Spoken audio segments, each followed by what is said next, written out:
I'm TC Kirkham, TKR Video Central. Welcome to this TKR special, Thought Bubbles.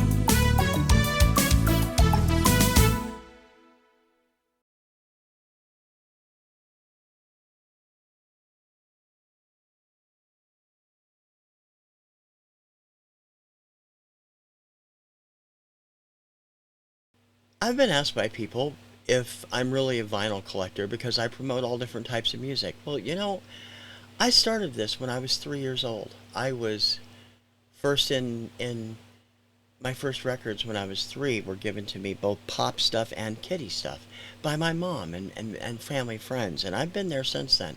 So yeah, I'm a vinyl collector. The boxes and boxes of 45s and the racks of albums, I have proof of that, but I'm more than just a vinyl collector. I'm a music collector. I don't have a snobbish bone in my body. Some people won't touch CDs, other people won't do digital. You know, for me, music is music no matter where it comes from. And so I collect music on the basis of whether or not I like it or not. I have stuff that nobody else has. I mean, the crazy kind of stuff that I have in this collection, and I think would probably only be rivaled by a few people in the vinyl community, like maybe Vinyl Richie or Steve Carlson or Aramutha Alomar. Yeah, there people with larger collections than I have.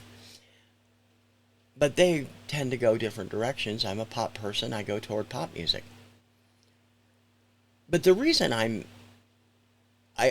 joined the vinyl community is because I am a vinyl collector.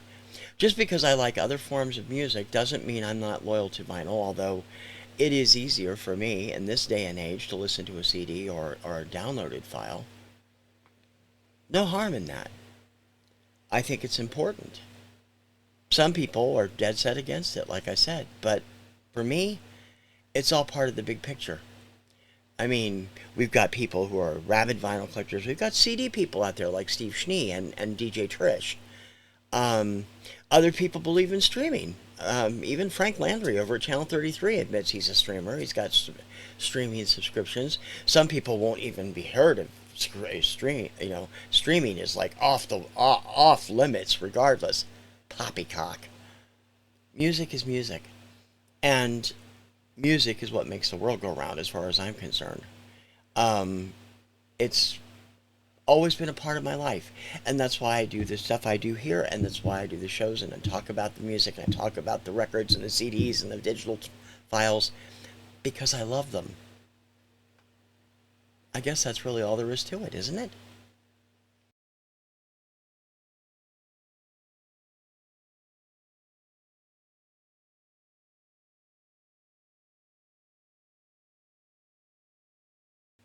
I'm going to be doing a new show um, called the what's it called, the Vinyl Archive: The Complete Collection, based on my friend Richard McCook's series from last year, where I show off all my vinyl albums. That's coming up later this month or in early October. And you'll see a lot of interesting things in that collection. But some of my prized possessions, um, I've found since I've been in the vinyl community. I've made, you know, I know people that'll go out for spend $200 on an album. I don't usually do that, but I have spent a few bucks here and there on things. Um, I talked about getting both of John Carroll's solo albums a couple years ago at a decent price. They used to be super high on Discogs, and I found both of them for under 50 bucks when they usually both go individually for 50 to 75 bucks. And I was willing to pay that because John is a member of the Starline Vocal Band and still an incredible vocalist, and I couldn't wait to get those, and those albums are absolutely fantastic. Another prized possession is my album by Sneakers and Lace, Skateboarding USA. I first heard that back in the mid 2000s when I was doing my old site, Radio TC, and I had a song of the day. And I did a whole week of extreme sports oriented songs every year in honor of X Games or the Dew Tour. And that's when I found those. And then when I got to the vinyl community and I found the album on Discogs for under $15, I grabbed it. I already had the digital file, but it was cool to have the vinyl of it. Um, and the songs are fun, you know? It's not something everybody else would listen to, sure, but I enjoy them. Um, I've shown my Flash Beagle soundtrack a number of times. It's the soundtrack from the TV special. It's Flash Beagle Charlie Brown, and it was a mini musical. Plus, it's got music from the Charlie Brown and Super Show and a few other things on it. I grabbed that the second I saw it when I saw it in, I think it was Hearts or Kmart, like the weekend after the special was on, and I'm like, I want this. I was in my 20s. I didn't care. My Menudo collection, another thing I've got in my 20s. I was well above the demographics for that band. And I'm following the new one, although not as closely, but I have a ton of stuff by Menudo and ex-Menudo members. I love their stuff. I talked about them on Influencers too, and why. Um, there's other prized possessions, singles too, I'm sure, out there. I answered a question about Grails on Robert Z's lottery contest a few years ago. And I don't remember what I said. You can go back and see it. It's on the site somewhere. But it was basically a Grail is what you think is a Grail. I got my biggest Grail as a birthday gift 2 years ago from my wife. It's the soundtrack from Danger Diabolic. Sucker was hard to come by, and she found me a decent priced copy of the vinyl album. And it's a reissue from Russia, but it sounds fantastic, and I love it. Would that be a Grail for everybody else? No. But it's definitely one of my most prized possessions. Everybody has a different prized possession, and I'm one of those, and I have a lot of weird ones, and I admit that. It was a revelation to me to see all the different kinds of people in the vinyl community and all the different things they consider to be grails, or what they want in their collection. Mine is as different from Carlson as is different from Value Vinyl and Melinda Murphy. We're all different. Nobody has the same things. But I'm sure I'll show off quite a few of those prized possessions on that new show when it premieres.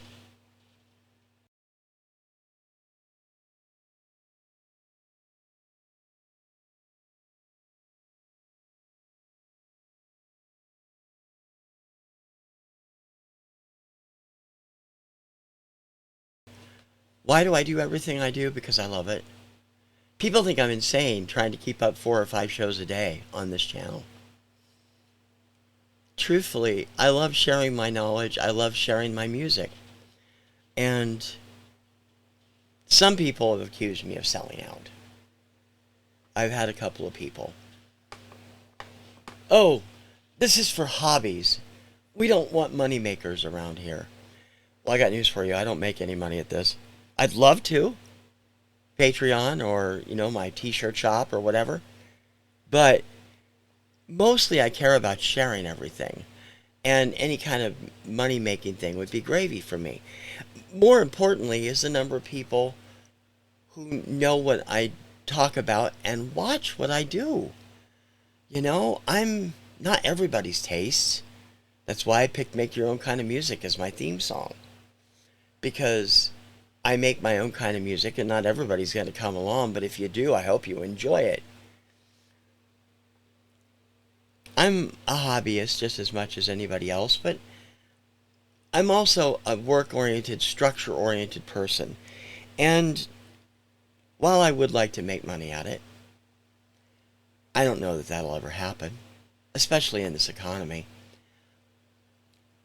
But I still love giving all the great stuff that I do. All the long-form music shows have been fun, and those have been more successful than anything I've done.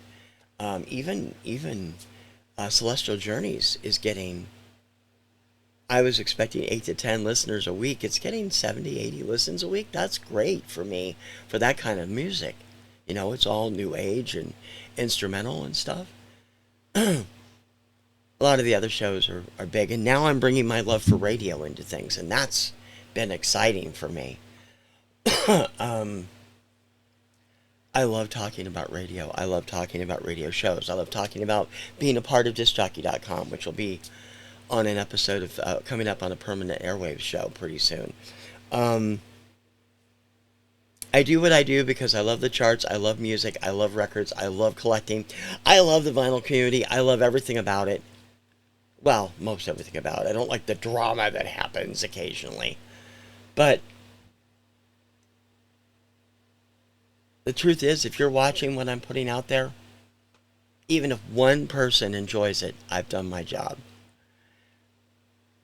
And yeah, it can get hectic, but over the last few months, when I've developed these new plans on how to do them, it hasn't been that hectic anymore. I have more time than I thought. And that's been cool too. And the number of comments I get from people on things is always gratifying. So I must be doing something right. And that's the whole point of it. If you're doing something that somebody's willing to watch, enjoy, and comment on, that's what it means to me. And I like to get the word out there about artists I love that nobody else knows either. So that's always cool too.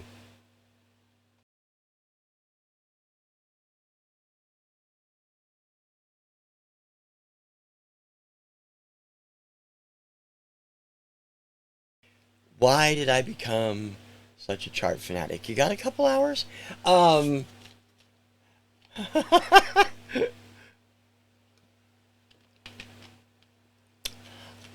Back when I was a kid, this is early 70s, we used to go to stores to shop, my mom and my stepdad and I. We'd go to stores and shop, and their record departments would be there, and that's where they would plop me down while they went and shopped. It was safe to do that back then. We didn't have any kind of the crazy crap going on, or at least not much of it, like you have now.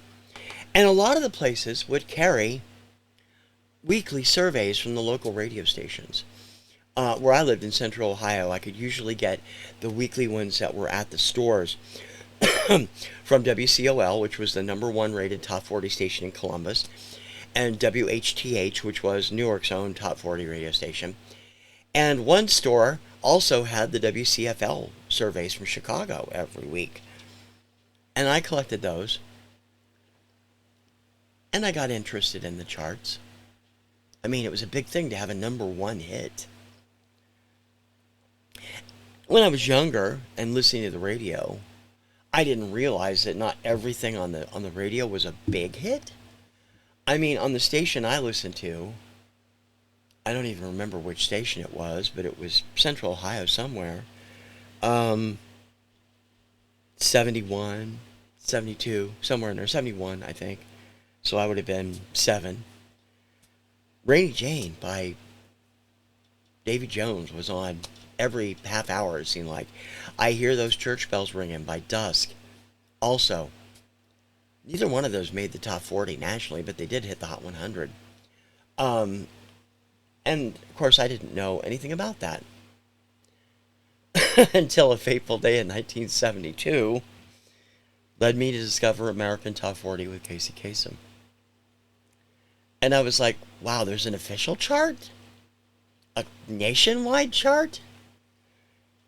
It would take me 3 or 4 more years to find my first copy of Billboard. I would get a subscription in high school as a present from my mom for Christmas, and I've kept up with either the subscription or the magazine ever since.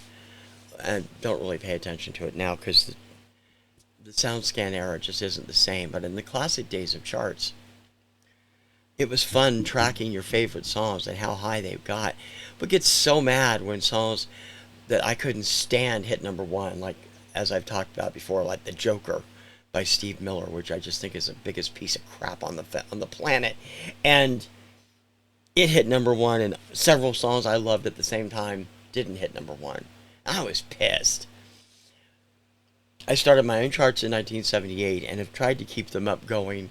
I think there's been big gaps in them, but I had one as recently as 2020, and those charts are still going. They just haven't been premiered here yet.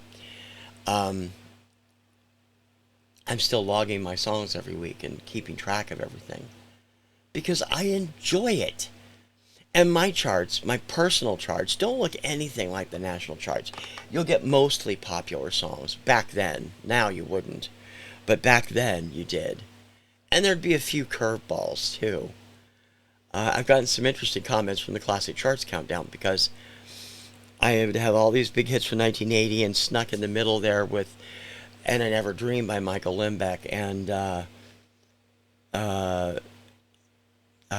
You're the Only One That I Ever Needed by Willie Ames, and a couple of Dolly Parton songs that did better on the country song chart than the pop chart. That's what I was listening to. And that was always the top thing on my charts. I have all these chart books over here by Joel Whitburn. Miss him terribly. Record research is winding operations down now that Joel's passed on, and they're going to outsource to other places to do new books eventually. Won't happen for a few years, I'm sure. I enjoy following radio charts. I have books from Chicago over here that cover WLS and WCFL. I've got the Chum charts from Canada. I have just recently purchased the RPM charts from Canada, which RPM was Billboard in Canada, basically. I've just found the new series of books coming out about the official singles charts in Britain. Those are on my shopping list. I'm a chart nut. Chart books are to me what technical manuals were to Mr. Scott on Star Trek. I can go through those and find new things and enjoy all kinds of stuff with them whenever I look at them. Um, Charts make me happy, you know? Most people in this vinyl community of ours don't care about charts, but I've made it clear to everybody out there, if they ever need information or want to find out that stuff and don't have the time to do it, email me. You guys have my email. It's in every show notes. And I will look up the stuff and send it back to you. No charge, man. I mean, unless it's a huge project, in which case I might come up with a small fee. But most of the time, it's not a huge project. It's just one or two songs. And I'm always glad to help out. I love doing stuff like that because chart work, and charts in particular, are my scientific speciality, to quote Never Ending Story. I could wax eloquent about the charts for hours. I think the most extensively tough project I ever did involving the charts was the Eurovision special I did back in May, where I tracked every song from the Eurovision Song Contest to ever hit an American Billboard chart. Didn't count Cashbox, Record World, or any of them ones, just the Billboard charts, all of them. And that was fun. It took 6 months to do the research. And it was fun, and I enjoyed it because I'm a huge Eurovision fan too. And there'll be updates every couple of years on it, I'm sure. And I'm always glad to do that too.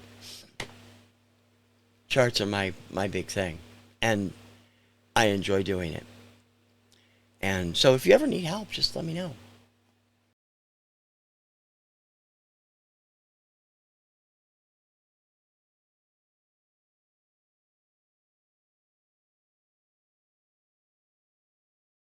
What is the revamped Kirkham Report going to look like? In about a week, you'll find out.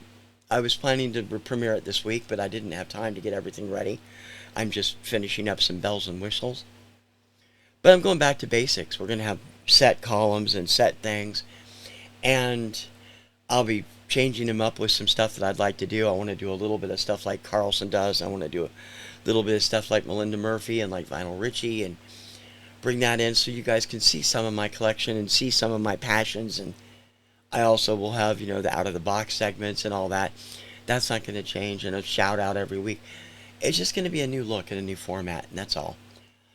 It'll be coming up. I'd hoped to premiere it 3 weeks ago, but fate wasn't with me, and so you're not getting it this week, you're getting this. I've been wanting to do a thought bubbles for a while, but I haven't thought of it. I'm going to be doing one of these every now and then just for the hell of it. But it lets me get some information out there on my own without actually framing it as an episode of the Kirkham Report, which I don't think this would have been. It's just me rambling, as always. But if you're looking for something new, yeah, you might get it. You might not. It's going to be more of the same old TC, but with new looks and new graphics and new theme, specially written theme, and my passion for music on display all the way through, I hope. I hope you'll check it out.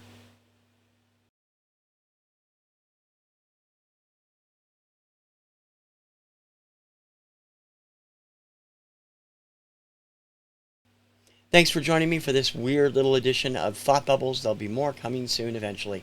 I'm TC Kirkham, TKR Video Central. I will see you on the interwebs. Ciao, baby.